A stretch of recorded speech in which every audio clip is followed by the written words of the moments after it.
Fellow citizens, my name is Honorable Zaheer, Jhanda, Member of Parliament, Nyaribari Chache constituency from the great county of Kisii, and I'd like to address an issue that is ongoing in the Republic of Kenya. This is in regards to JB Muturi, the former AG of the Republic of Kenya, because I feel that the former AG is yet to heal from his removal as the Attorney General. He also has a very high sense of entitlement. And Kenyans need to ask themselves, why will he have kept quiet about the abduction of his son and come and talk about it now, 7 months down the line? I mean, it is not right, you know. Muturi still believes that the DG for NIS, Mr. Nordin Haji, is responsible for his removal as the AG on account of sabotaging the approval of government contracts. And that is why he's trying to hit back the Director General of NIS and alleging that NIS and the ATPU vehicles were involved in the abduction of his son. Muturi sat in the National Security Committee together with the DG for NIS, Mr. Haji. So why did he approach him then to inquire about the allegations and raise those issues?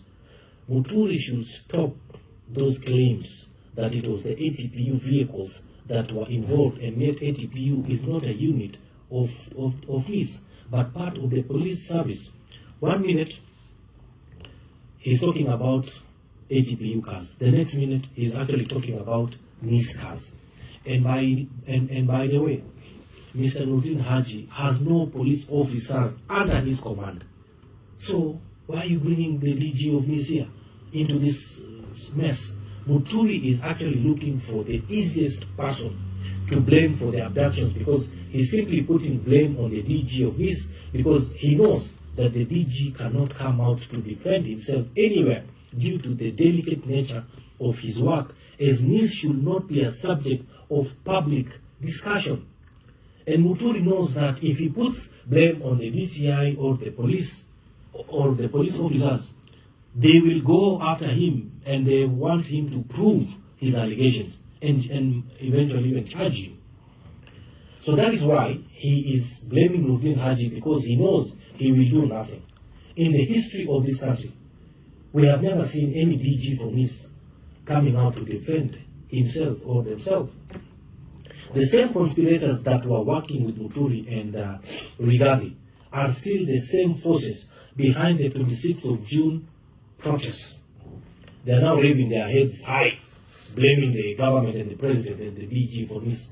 On the same way, on the 26th of June 2024, the DG, the Rigathi Gachagua blamed the Nordin Haji for all his woes.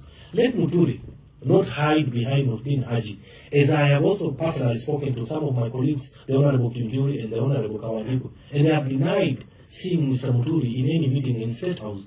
Muturi's statements are full of contradictions, and one can tell that they are futile imagination of a person who is about to lose his job and cannot actually heal. Muturi is actually looking for sympathy and to be a hero by playing the victim, because he knows of the many transgressions that have gotten to His Excellency Dr. William Samoei Ruto, the President of the Republic of Kenya, about him. So just as Muturi knows why he was removed as the Attorney General, he knows that he was actually on his way out, and he should stop daring the President to fire him, because he will actually be fired, and knew it, and he actually knew it by the time he started all these circus of his.